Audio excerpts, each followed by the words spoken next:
નમસ્તે મિત્રો, મારી કુકિંગ ચેનલ અલકા સરોઠિયામાં આપનું સ્વાગત છે।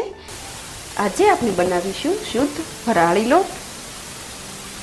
ફરાળી લોટ બનાવવા માટે મેં અહીંયા 1 કપ એટલે કે 170 ગ્રામ સાંબો લીધો છે, સાથે 1/4 કપ એટલે કે 35 ગ્રામ સાબુદાણા તેમજ અડધો કપ રાજગરાનો લોટ, ગ્રામમાં તે 50 ગ્રામ છે, તેમજ 1/4 કપ આરા લોટ લીધેલ છે।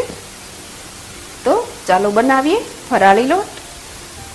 ફરાળી લોટ બનાવવા માટે સૌપ્રથમ આપણે આરા લોટ તેમજ રાજગરાના લોટને સાઈડ પર રાખી દઈએ।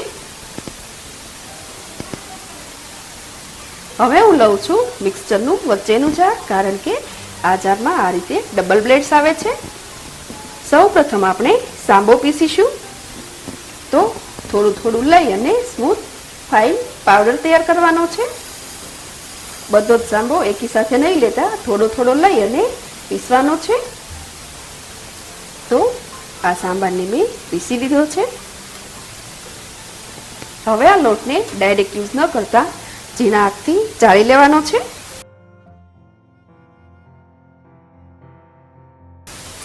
ચાળી લીધા બાદ જે કણકી બચે તેને ફરી આપણે મિક્સરના જારમાં નાખીશું। સેમ વે આપણે બધો જ સાંબો પીસી અને સ્મૂથ ફાઇન પાવડર તૈયાર કરી લેવાનો છે। આ લોટ તૈયાર કરતી વખતે ક્યારેય પણ ઝાઝી ક્વોન્ટિટીમાં સાંબો સાથે પીસવાનો નથી, કારણ કે આપણે મિક્સચરમાં પીસીએ છીએ તેમાં સેજ ઘણી પડતું જ પીસાય છે, માટે સ્મૂથ ફાઇન પીસવા માટે થોડું થોડું લઈને જ પીસવાનું છે। આ 1 કપ સાંભારને હું કુલ 3 વાર થોડો થોડો લઈ અને સ્મૂથ ફાઇન પાવડર બનાવું છું। તો મેં અહીંયા 1 કપ સાંભો દળી અને લોટ તૈયાર કરી લીધો છે। હવે આપણે સાબુદાણા ક્રશ કરીશું। સાબુદાણા માત્ર 1/4 કપ જ છે, એટલે આપણે એક જ વારમાં બધા સાબુદાણા સ્મૂથ ફાઇન પીસી લઈએ। મેં સાબુદાણા પણ પીસી લીધા છે। કમ્પેરેટિવલી સાબુદાણાને પીસવામાં થોડો વધુ ટાઈમ લાગે છે। સાબુદાણાના લોટને પણ સાંભારના લોટ સાથે જ લઈ લઈએ, ચાળી લઈએ।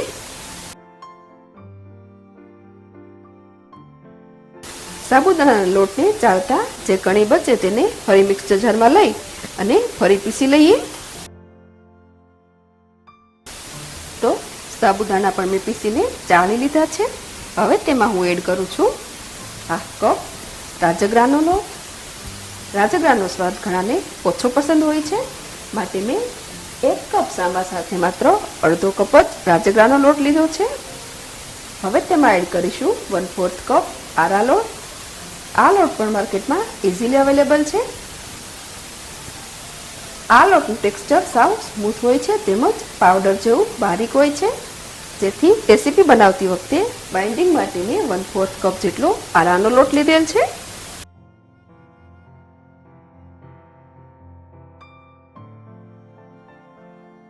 આ ચારેય લોટને હવે સારી રીતે મિક્સ કરીએ। તો મિત્રો, આપણો આ ફરાળી લોટ તૈયાર છે। આ લોટમાંથી ભાખરી, થેપલા, પરોઠા, પૂરી કે બીજી કોઈ પણ મનપસંદ રેસીપી બનાવી શકાય। આ લોટને કાચની સાફ એરટાઇટ બોટલમાં ભરી અને 3 મહિના સુધી રેફ્રિજરેટરમાં રાખીને પણ સ્ટોર કરી શકાય। આઈ હોપ મારી આજની આ રેસીપી આપ સૌને ખૂબ જ પસંદ પડશે। તો તમે પણ આ રીતે ટ્રાય કરજો, સાથે આપના એક્સપિરિયન્સ મારી સાથે શેર કરજો, પરંતુ લાઈક, શેર અને સબસ્ક્રાઈબ કરવાનું ભૂલશો નહીં। ફરી મળીશું નવી રેસીપી સાથે। Thanks for watching.